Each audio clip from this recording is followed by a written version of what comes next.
U.S. Muslim leader cheers Gaza massacre. White House slams CAIR. In a recent controversial speech at the American Muslims for Palestine, or AMP convention, Nihad Awad, founder and executive director of Council on American Islamic Relations, or CAIR for short, expressed his satisfaction with the events of October 7th in Gaza, where thousands of Hamas terrorists breached the enclave's border with Israel, resulting in the deaths of 1,200 Israelis and the taking of over 240 hostages. Awad's statement, quote, "And yes, I was happy to see people breaking the siege and throwing down the shackles of their own land and walk free into their land, which they were not allowed to walk in," refers to the blockade imposed on Gaza by Israel and Egypt since 2007 to prevent Hamas from importing weapons and materials for potential attacks. The White House condemned Awad's remarks as shocking and anti-Semitic, with spokesperson Andrew Bates emphasizing the abhorrent nature of the terrorist attacks. Awad later clarified his comments, stating that he condemned violence against Israeli civilians, but stood by the right of occupied people to defend themselves. CAIR has faced accusations of promoting anti-Semitism and alleged connections to Hamas and the Muslim Brotherhood in the past. The October 7th attack, one of the worst massacres in Israeli history, resulted in widespread civilian casualties and atrocities. So, Armin, if you scroll down, I believe we actually have footage of his statements, and we can just watch that ourselves. This one? Yes. Okay, 1 second. Give me. I want to watch it on X itself. X or Twitter. Are we calling it X? Are we calling it X now? I think we are. I have. Well, given I'm not trying to say that we're watching X videos.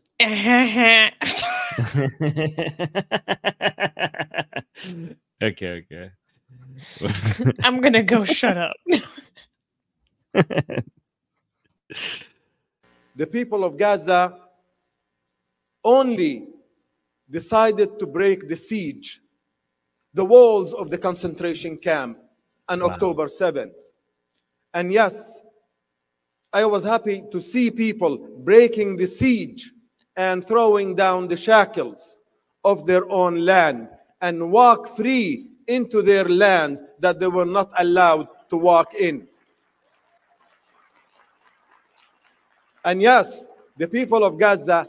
Do you see the applause? Like, not only I was like, I wonder if anybody gets up and like, no, this is not, I'm sorry, this is not, we did not know the speaker is going to say this. This does not represent what we want to say here on our organization. This is just the opinion of one individual that does not reflect the people here in this room and the organizers of this event. No, you hear applause instead. The guy is celebrating a genocidal massacre of Jewish people, and what you hear in the audience by American Muslims in the most famous Islamic institution in the United States, with the highest amount of support from American Muslims, you hear in the audience an applause for celebrating a genocidal massacre of Jewish people. Unbelievable. Like, let's just go back a little bit. I just want to hear the applause one more time. And yes, the people of Gaza have the right to self-defense, have the right to defend themselves. And yes, Israel as an occupying power does not have that right to self-defense. Gaza became the liberation source. Israel doesn't have a right to defend herself. Wait, I thought she said, hold on, let me see one more time. And yes, Israel as an occupying power does not have that right to defend. Okay, wow. This guy is just full on mask once off. again, it comes down to, let's be clear, guys, when this conflict is discussed, 90% of the time, I swear, I wish this was an exaggeration. It comes down to, why won't the Jews just sit down and die? Why won't they just sit down and let us kill them? That's what this comes down to way too often. Because if you push them, there is no acceptable response from the Jewish people besides letting themselves be killed, tortured, raped, and executed. Okay, continue. Yeah, I'm sorry. anything. This is why it's so dishonest when these people keep saying like, "Oh, you shouldn't." Israel is doing what is doing in Gaza. Do you condemn it? Do you condemn it? Because these people are dishonest. Because there's literally nothing Israel could do that these people would not condemn. They're saying any form of self-defense would be condemned. The only acceptable option is for you to just take it and just let us. Why don't you just let us kill you? That's what they're saying. Gaza became the liberation source, the inspiration for people. Gaza transformed many minds around the world, including people who are not Muslim. What kind of faith these people have? They are thankful. They're not afraid. And Israel did not scare them because they knew that their heaven is in Gaza. And if they would like to die, they will go to another heaven.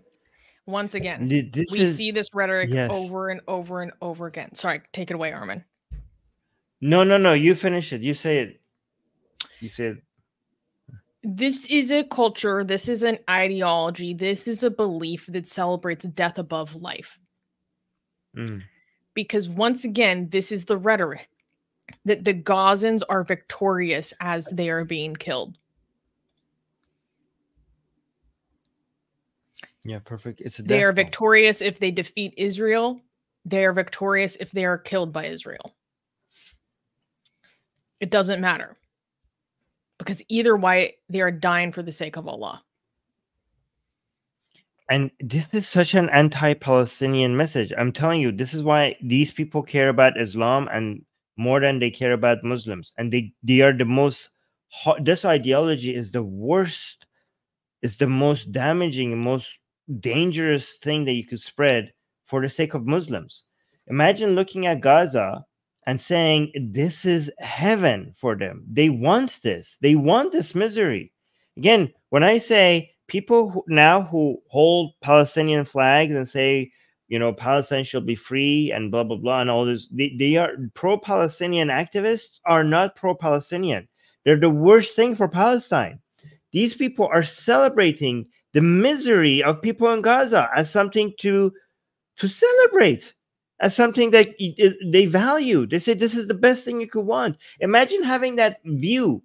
What motivations would you have to try to get people out of that situation? If you think this is a good thing, if you think they're saying that he's also saying it's changing people's minds around the world. It's completely masked off. He's saying that we're using Palestinian blood to spread our message, and this is great. And they want it as well. They're saying like we want Palestinians to suffer because it's spreading our message, it's spreading our ideology. And don't worry, they want it as well. They think this is heaven. With that mindset, what would be the motivation to help Palestinians get out of the situation that they're in? This is why I say I have very little doubt that the Israeli military cares more about Palestinian lives 1,000 times more than pro-Palestinian activists. Pro-Palestinian activists want Palestinians to suffer. They tell you that. The Israeli military is trying to avoid killing them. They want them to die. They want them to suffer. They're investing in their suffering, and they're telling you that. We're not making this stuff up. They tell you this themselves. But let's continue. That is the faith of the people of Gaza. And that's why Gaza and the people of Gaza were able to transform everyone who's watching. They have learned from these people. And those who felt bad for Gaza, they don't understand the equation. Those who thought that the Gazans are less than those who can help them, they are mistaken. They are mistaken. The Gazans were the victorious. They literally say so. We don't have to tell you that they say. He's even saying that those who feel bad for Gazans, they don't understand. Like, it's a wrong position to even feel bad for them. We should be happy that they're suffering. Oh my God. I mean, he doesn't make it. Sometimes I feel like maybe like people think that I'm making this stuff up, and maybe they think like I'm exaggerating. And then you see stuff like this. These are their speakers. These are the people who get the applause. So you're saying, what has the U.S. government, because right now there's an unholy alliance between the CAIR and other Muslim organization and the Democratic Party, and these institutions have had major influence on the Democrats. And there's two things I think that could help us separate these two from each other, because the amount of influence that CAIR and other Islamic organizations have on US politics is very dangerous. And I think the only two issues that will make them divorce each other is one, LGBT, and the other one is Israel. So you're saying now there's a drift between them? They're separating? Is there a divorce? So Can we after wish for this divorce? came out, and it was Memory, the clip that we just watched, that really publicized it. And I can actually read the statement that he made himself after Memory published this, because I think it's worth saying his response. The White House Deputy Press Secretary, Andrew Bates, basically completely condemned it in the strongest terms.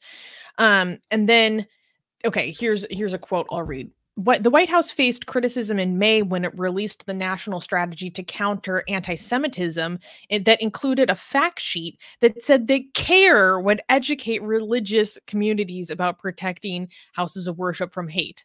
In the national strategy to counter antisemitism, they're including CAIR. That given and this was controversial given the organization's history of anti-Semitic remarks. Today, CAIR's name was deleted from that fact sheet, which the White House attributed to Awad's comments. Quote, CAIR was not listed in the strategy. They were one of several independent organizations listed in a supplemental document, a White House official told Jewish Insider, referring to the online fact sheet. Quote, the White House removed their commitment from the supplemental document today as a result of the comments.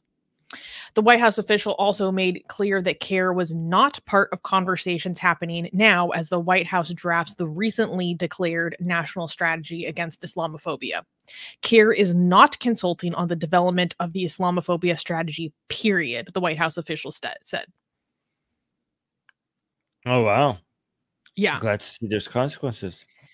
Yeah. This is actually more than I expected. I know it's not enough. The fact that you have an Islamophobia, whatever mumbo jumbo, that's already concerning. But it's a little bit more than what I expected from the Biden administration, which is kind of good. So, I mean, this is like a small glimmer of hope that the Democrats are taking a step back from the Islamists. And so in response to this, Nihad made a statement on the CAIR website saying, despite my clear remarks, an anti-Muslim, anti-Palestinian hate website, referring to Memory, selected remarks from my speech out of context and spliced them together to make a completely false meaning. What I actually said while discussing international law, Ukrainians, Palestinians, and other occupied people have the right to defend themselves and escape occupation by just and legal means, but targeting civilians is never acceptable means of doing so, which is why I have again and again condemned the violence on Israeli civilians, just as I have condemned the violence decades of violence against Palestinian civilians. Quote, so when he's talking about breaking the siege, this is who he says he's actually talking about. Quote, the average Palestinian who briefly walked out of Gaza and set foot on their ethnically cleansed land in a symbol of defiance against the blockade and stopped there without engaging in violence were within their rights under international law. The extremists who went on to attack civilians in southern Israel were not. Oh, yeah, sure. Oh my gosh, sure, buddy. Sure, buddy. It's like saying, like, I support the Holocaust. I'm not gonna say the rest, but not the people that actually. But they were like, "What are you talking about? You support what they did to the Jews?" Like, no, I wasn't necessarily talking about the part that they were gassing Jewish people and killing them. I was talking about the people who were mopping the floor. Like, you know, at the end of the day, Jews live there, and you know, the people who were cleaning the area, like, you know, it's good They that the built a Jews lot of were like infrastructure during that time. I like the Yeah, highways. I like the yeah, I know. Autobahn. Yeah, I'm like, what do you? Yeah, okay, Sure. sure, buddy, sure. And D is making Yeah. such a good point. I must have missed those peaceful videos. What are you talking about? Oh my god! Just having a quick Unbelievable. stroll as a bulldozer I comes to support- rip down the fence. Yeah, they say I support the Taliban. I'm like, oh my god, CAIR supports the Taliban. Like, no, I'm not talking about when they're like closing schools and for girls Shooting and schoolgirls torturing in the people and head. executing people. Yeah, that's not what I meant. But they do some office work. Well, that, you know, somebody needs to do some. Like, I support that part specifically, not the entirety of the Taliban. Okay, like, okay, sure. They're learning sure. how to be good admin professionals. Yeah. Does he think I mean, people are dumb? We all know what he meant. Yeah, I know. Oh my god. It's so absurd. Would he say then he support? No, wait, but never mind. What do you think about people? This is actually an interesting question, Norman. What do you think about people comparing the Ukrainian situation to the Palestinian conflict? As in the people in Gaza fighting against Israel is the same as Ukrainians fighting against Russia? Is that what they're saying? Yeah, or there are people that argue that if you support Ukraine, things. you should be supporting Palestine. No, if you support Ukraine, well, I mean, first of all, we do support Palestine. We support Palestine and Israel. We are against Hamas because we support Palestine, right? So, by the way, by supporting Palestine, they mean support Hamas. We don't support Hamas, right? And no, if you support Ukraine, you should be also supporting Israel, because these are liberal democracies, and they represent, I mean, at least Israel is not as secular as we want, but it's more secular than every country over there. So we support secularism, we support liberalism, we support democracies, we support freedom of speech, and these are what Ukraine and Israel represent against their enemies. So that's why we support them. Also, who was the aggressor? It was Hamas that started the attack, just like it was Russia that started the attack. So again, the equivalent to Russia in this equation would not be Israel, it would be Hamas, given that who started the attack. Third point is that international laws recognizes Israel as a country and Israel's borders, and anybody who wants to challenge that will be considered in violation of international laws, right? So again, at this point, Hamas would, given this fact, Hamas would be equivalent to Russia, not to Ukraine, because Russia was challenging the sovereignty of a country, its independence, and its border integrity of Ukraine, the same way that Hamas is doing to Israel. Israel is a country that is recognized by the United Nations as a country that has the right to exist and has the right to defend itself, and same with Ukraine. So again, in this scenario, the equivalent to Ukraine, based on all these three arguments that I made, the equivalent to Ukraine would be Israel, not Hamas. So okay. This is a good question from Atheist Gamer. What is the main difference between a Muslim and an Islamist? So basically, there are people who have this as a religion and a belief system, and Armin and I are both of the belief that Islam is inherently political, right? People try to say that Islamism is political Islam, or like Islam is political Islam. But an Islamist would be someone who's actually trying to implement that in the government. And if it's of the Muslim Brotherhood variety, then that would be through a means of, slow inching towards that process. Or it could be of a more violent variety, like ISIS, where it's like, no, we're going to come and establish a caliphate one way or another. But it's the impetus towards establishing Islam as the system of ruling over others. Right, so Islamist is basically somebody who is he's closer to the spirit of Islam. Islamist is somebody. Islamist is a Muslim who is trying to, who's more political with their Islam, as Islam is, like if the true nature of Islam intends to be. But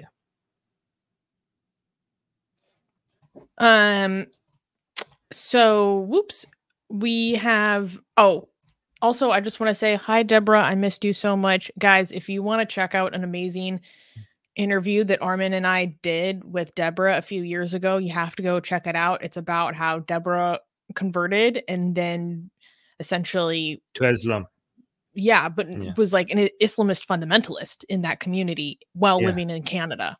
Do you know who makes the most amazing, gorgeous, and other adjectives that I can't use here on YouTube, blasphemous art ever? We do! And for some reason, we are giving it away for free. Download them now using the link in the description before we change our mind.